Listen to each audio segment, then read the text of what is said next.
Islam is the Antichrist of the end times.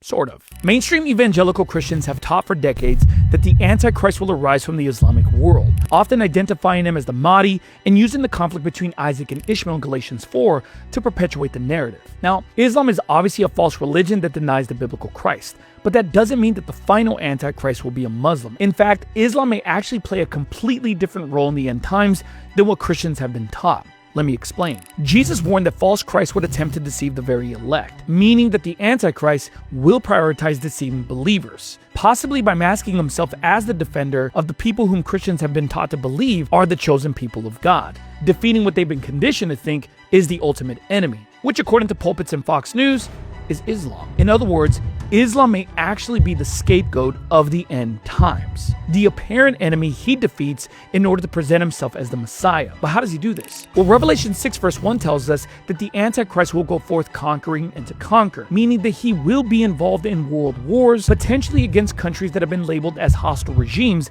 that are not controlled by usury-based bankings, posing a threat to the one world currency that he's planning to institute through the mark of the beast, thereby creating the perfect pretext for war. You see, Islam will actually be the visible enemy used to divert attention from the real Antichrist that is operating behind the scenes. So while Christians are fixated on the decoy, the true enemy could be presenting himself as the hero, plotting their destruction. Now, there's one verse in the Bible that proves beyond any shadow of a doubt of who the Antichrist really is.